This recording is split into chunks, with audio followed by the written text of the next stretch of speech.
मानव जीवन का उद्देश्य, स्वरूप और सदुपयोग। केवल अपना ही नहीं, सबका हित सोचें। फल जब पक जाता है तब उसकी अंतरात्मा सीमित के बाधा बंधन तोड़कर असीम बनने के लिए मचलती है। फलतः वह वृक्ष के साथ निरर्थक बंधे रहने का मोह त्याग कर भूमि पर गिरता है। गूदे से दूसरों की क्षुधा बुझाता हुआ अपने को छूछ बना देने को उद्यत होता है। इतना ही नहीं, अपने को गलाकर अभिनव वृक्ष उगाने का उपक्रम भी करता है। दधीची और भगीरथ बड़े थे। फल उनके समतुल्य तो नहीं हो सकता, पर परंपरा वही अपनाता है। आत्मिक विकास इससे कम में बन नहीं सकता।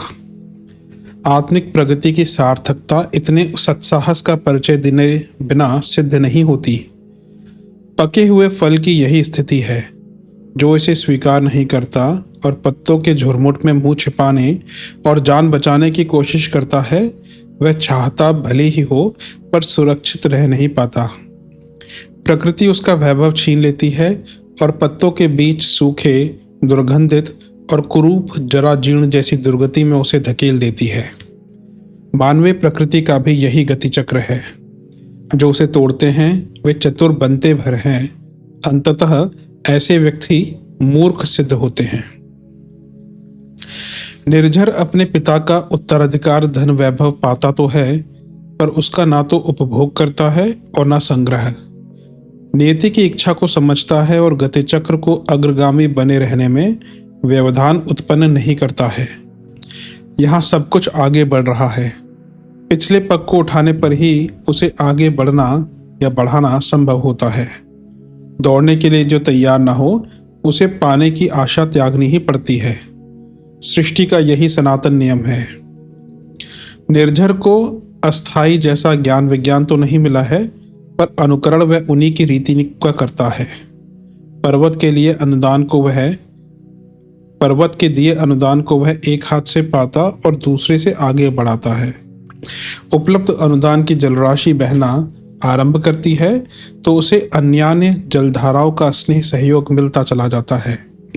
निर्झर बढ़ता है और पुण्य तथा यश अर्जित करता हुआ समुद्र में जा मिलता है।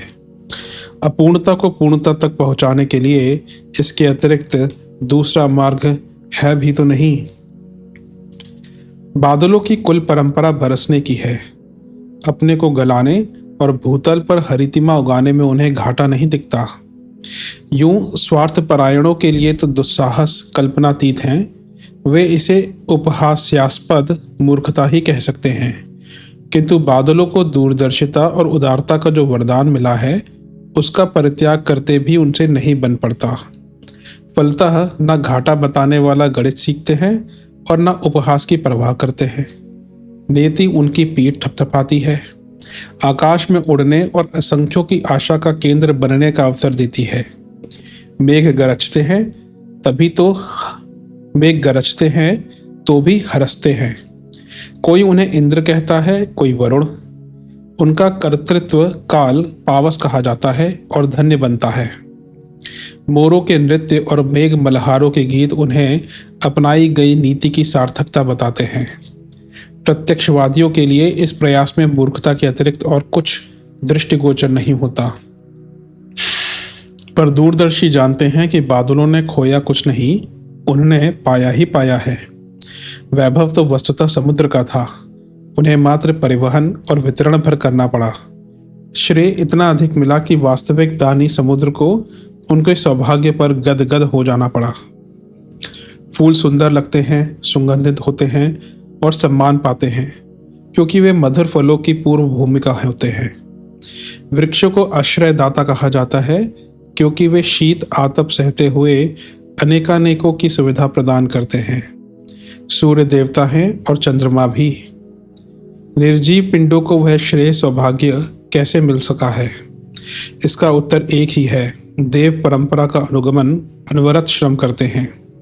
अपने लिए नहीं, वरन उनके लिए जिनको तमिश्रा से छुटकारा पाने की आवश्यकता है। बालक माता की उदर दरी में सुविधा और सुरक्षा पाने को जब पर्याप्त नहीं मानता और विश्व वैभव में अपने पुरुषार्थ को नियोजित करने के लिए मचलता है, तभी उसे जन्म धारण करने का अवसर मिलता है। दार्शनिकों के बहुचर्चित मुक्ति या प्रत्यक्ष दर्शन को शिशु जन्म की प्रक्रिया को देखकर भली प्रकार समझा जा सकता है। भारतीय संस्कृति का मेरुदंड वर्णाश्रम धर्म है। उस विधान का शैशव भी है और यौवन भी। शैशव को पूर्वार्ध और यौवन को उत्तरार्ध कहते हैं। स्वकेंद्रित शूद्र और वैश्य पर समर्पित ब्राह्मण और क्षत्रिय, एक सद्ज्ञान के लिए, दूसरा संरक्षण के लिए समर्पित। स्वकेंद्रित बचपन और गृहस्थ, पर केंद्रित वानप्रस्थ और सन्यास। अविकसित पूर्वार्ध अपने लिए, परिपक्व उत्तरार्ध परमार्थ के लिए। यही है वर्णाश्रम धर्म का तात्विक विवेचन। धर्म की इसके बिना गति नहीं। आत्मिक क्षेत्र में उदारता अपनाए बिना एक पग भी प्रगति नहीं हो सकती। महामानवों का यही राजमार्ग है। देवत्व पाने के लिए उसी का अवलंबन करना होता है। इसी पर अनवरत क्रम से चलने वाले पूर्णता के लक्ष्य तक पहुंच पाते हैं। समष्टि ही विराट है, विराट ही ब्रह्म है। स्व को पर में समर्पित करना ही परब्रह्म की प्राप्ति है। साधना के उपक्रम से जो भी अपनाया जाए, मध्यवर्ती ध्रुव तत्व यही है। भौतिक सुख और आत्मिक शांति पाने की सुनिश्चित रीति नीति यही है। संकीर्ण स्वार्थपरता ही माया है। मृग मरीचिका उसी को कहते हैं। पाने को जिज्ञासा में खोने की विडंबना यही है। बुद्धिमत्ता का कलेवर ओढ़कर मूर्खता अपना व्यंग्य नृत्य इसी तरह दिखाती और जन जन को भरमाती है। उदारता का लाभ और कृपणता का घाटा यदि समझा जा सके तो मनुष्य निस्संदेह सुखी बन सकता है और समुन्नत भी। किंतु दुर्बुद्धि को क्या कहा जाए। हाथ और पैरों को ललक लिप्सा जकड़े रहती है और लोभ मोह के कोल्हू में पिघलने के अतिरिक्त और कुछ सोचने तक नहीं देती। कुछ ऐसा करने की छूट तो मिल ही कहाँ पाती है जिसमें मानवीय जीवन की सार्थकता संभव हो सके। अखंड ज्योति के परिजन इस दृष्टि से सौभाग्यशाली हैं कि उन्हें उत्कृष्ट चिंतन और उपयुक्त कर्तव्य के लिए आवश्यक आलोक तो मिलता ही रहता है। द्वार तो उनके लिए खुला है। अनजान तो उन्हें नहीं रहना पड़ रहा है। अंधकार का घेरा तो उनके सामने नहीं है। यह दूसरी बात है कि मनस्थिति में साहसिकता और परिस्थिति में प्रगतिशीलता का समावेश कर सकना उनसे बन पड़ता है या नहीं। होना यही चाहिए कि ज्ञान की प्रौढ़ता कर्म में विकसित हो। लिप्साओं पर अंकुश लगे, निर्वाह के साधनों को औचित्य तक ही बढ़ाया जाए। इसके बाद जो असीम बचा रहता है उसे उसी को लौटाया जाए जिसने स्तर को जांचने के लिए अनुदान की धरोहर को आशा और अपेक्षा के साथ सौंपा था। जो जीवन तथ्य को समझ सकेगा उसे इसी निष्कर्ष पर पहुंचना पड़ेगा कि उपलब्धियों का उपभोग एवं संग्रह नहीं, वरन उनका उदार उपयोग करने में ही बुद्धिमत्ता है। नीति निर्धारण का सौभाग्य वरदान यदि किसी को मिल सके तो उसे इसी निष्कर्ष पर पहुंचना पड़ेगा कि ललक लिप्सा सीमित रखने से काम चल सकता है। सीमित समय, श्रम एवं साधनों में शरीर निर्वाह एवं परिवार पोषण का उत्तरदायित्व निभ सकता है। अतृप्त तो तृषित ही रहता है। दरिद्रता तो लिप्सा भर की है। वैभव को कनिष्ठ और वर्चस्व को वरिष्ठ माना जा सके तो परिस्थितियां पूरी तरह उलट सकती हैं। शरीर को विलासी और परिवार को अमीर बनाए बिना काम चल सके तो स्वावलंबी तथा सुसंस्कारी बने रहकर निर्वाह के 1000 उपाय सोचे जा सकते हैं। कठिनाई तो उस तृष्णा की है जो विवेक के अभाव में मिटती भी नहीं और पुरुषार्थ के अभाव में फलित भी नहीं होती। देव जीवन जीना और स्वर्गीय संवेदनाओं का रसास्वादन करना किसी के अनुग्रह पर नहीं, मात्र अपने दृष्टिकोण को परिष्कृत करने पर निर्भर है। ढर्रे का चिंतन और अभ्यस्त क्रियाकलाप में उपयुक्त परिवर्तन करने में जो ऊर्जा प्रयुक्त होती है उसी का नाम आत्मबल है। इसकी प्रचुर मात्रा हर किसी को जन्मजात रूप से उपलब्ध है। कठिन तो आंतरिक परिवर्तन ही पड़ता है। वह जिससे जितना बन पड़ता है वह उसी अनुपात से कृतकृत्य होता है। आत्मनिर्माण और भाग्य निर्माण दोनों एक ही हैं। एक को क्रिया और दूसरे को परिणति कह सकते हैं। सबसे बड़ा पुरुषार्थ एक ही है, जीवन नीति का दूरदर्शी निर्धारण। देव अनुग्रह यही है। सौभाग्यों का सूर्योदय इसी को समझना चाहिए। सौभाग्यों का सूर्योदय इसी को समझा जाना चाहिए। विपदाओं का पलायन और संपदाओं का आगमन जिन रिद्धि सिद्धियों के अनुग्रह से होता है, वे आसमान से नहीं उतरती और न किसी की कृपा अनुकंपा से मिलती है।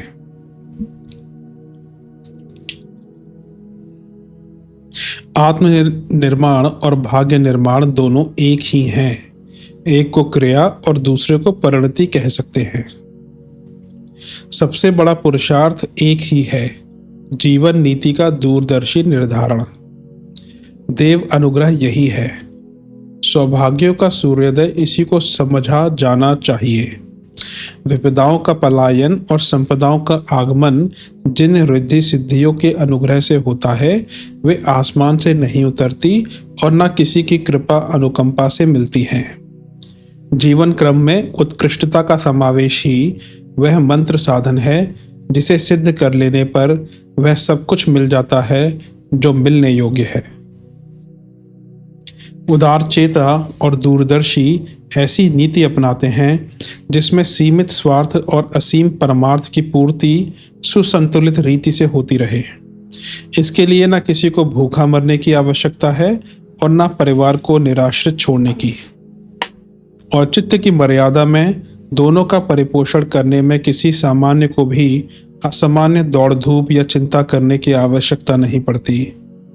मानवीय काया में सन्निहित पुरुषार्थ एवं कौशल इतनी पर्याप्त मात्रा में विद्यमान है जिसके सहारे औचित्य की परिधि में रहते हुए हंसते हंसते हर किसी का निर्वाह हो सकता है।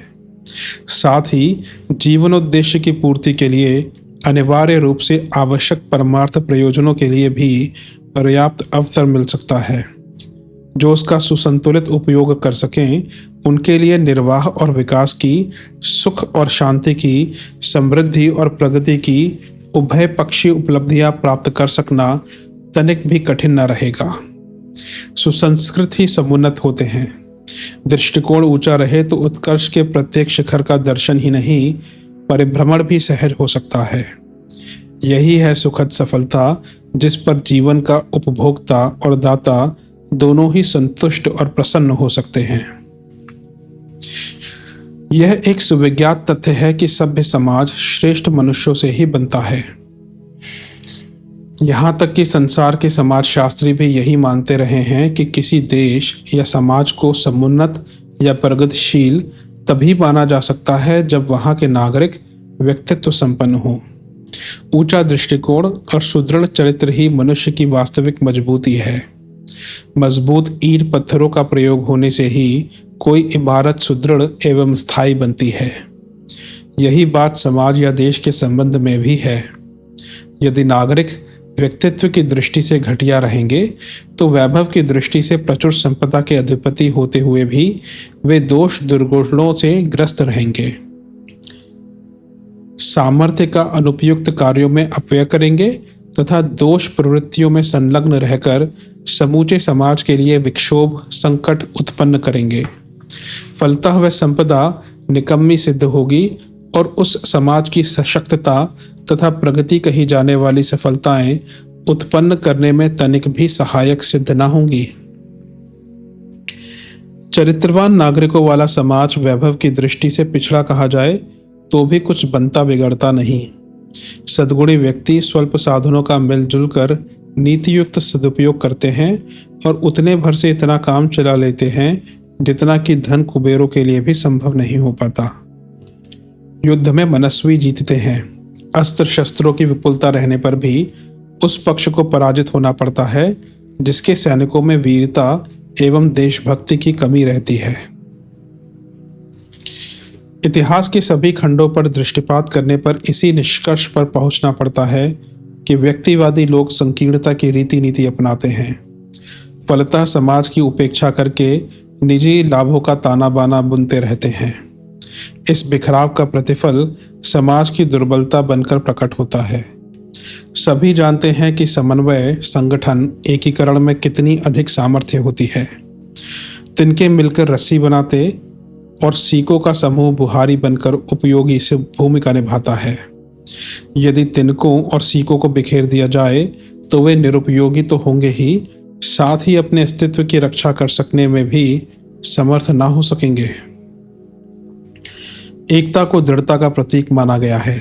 संगठन को जीवित प्राणियों की क्षमताओं में मूर्धन्य समझा जाता है।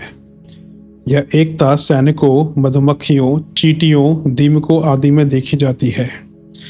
फलतः उनकी संयुक्त शक्ति का प्रतिफल चमत्कारी ही होता है। यदि इन समुदायों के सदस्य पृथक पृथक ढंग से सोचें और अपनी डफली, अपना राग की नीति अपनाएं तो समझना चाहिए कि उनकी विशिष्टता समाप्त हो गई। बंदर अनुपयोगी और हानिकारक होते हुए भी, लंबे समय से मनुष्य का विरोध आक्रोश सहते हुए भी अपना अस्तित्व अभी तक इसीलिए अक्षुण्ण रखे हुए हैं कि उनमें मिलजुल कर प्रतिरोध या आक्रमण करने की एक मौलिक विशेषता विद्यमान है।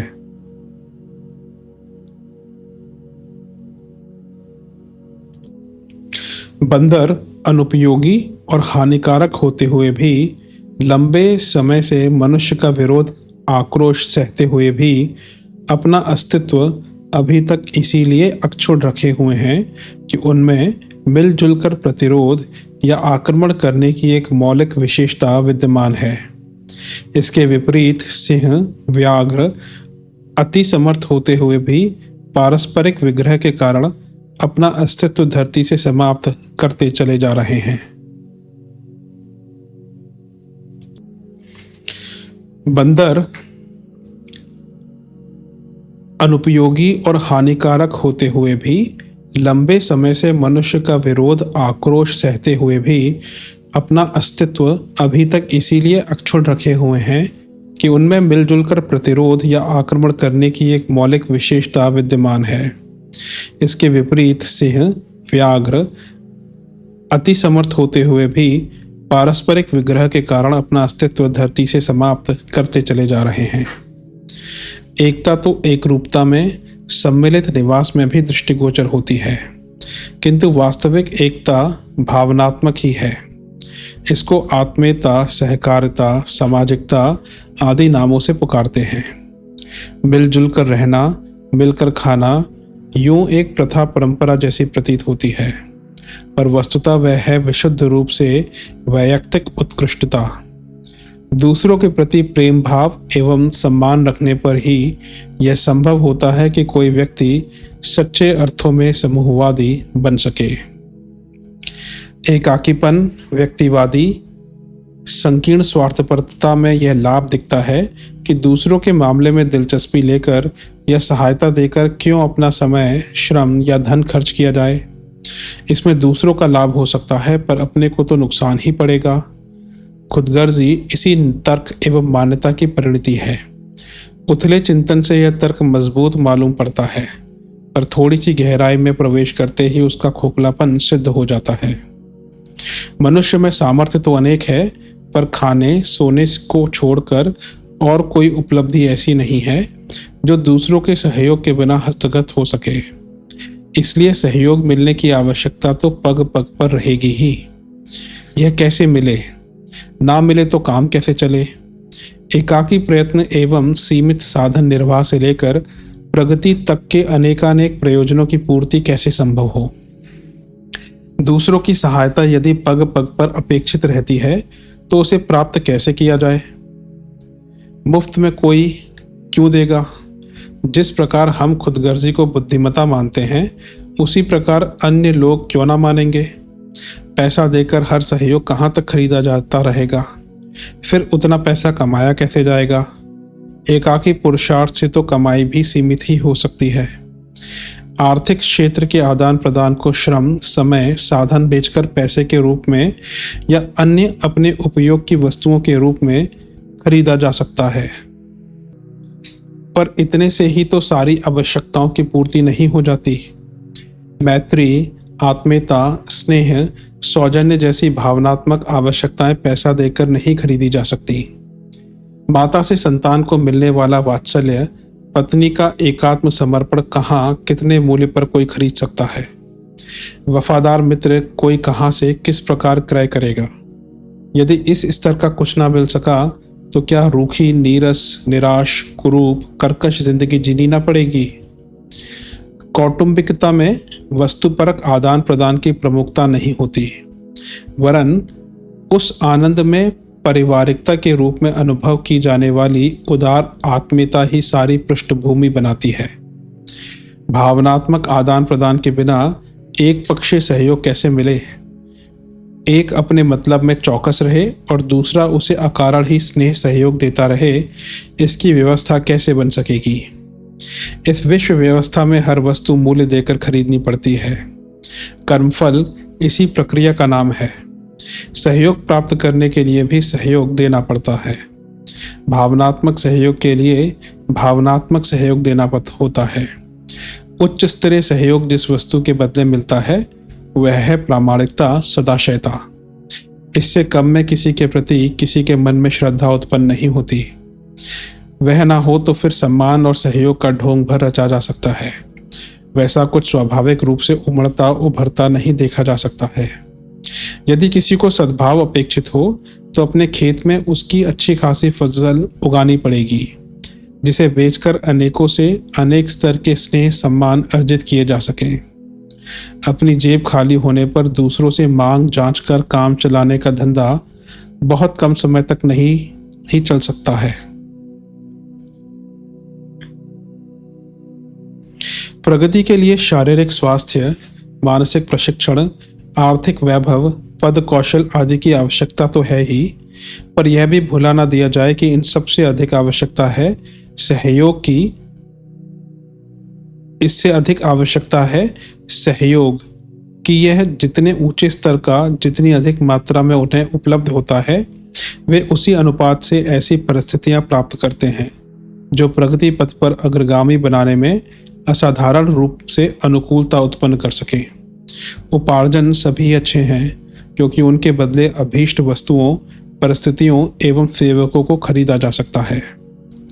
तथ्यों को ध्यान में रखते हुए यह आवश्यक समझा जाना चाहिए कि महत्वपूर्ण उपलब्धियों एवं सफलताओं के लिए उत्सुक व्यक्ति अपने गुण, कर्म और स्वभाव को ऐसे साँचे में डालें जिससे प्रामाणिक, आकर्षक एवं सम्मानास्पद प्रतिक्रिया उत्पन्न हो सके।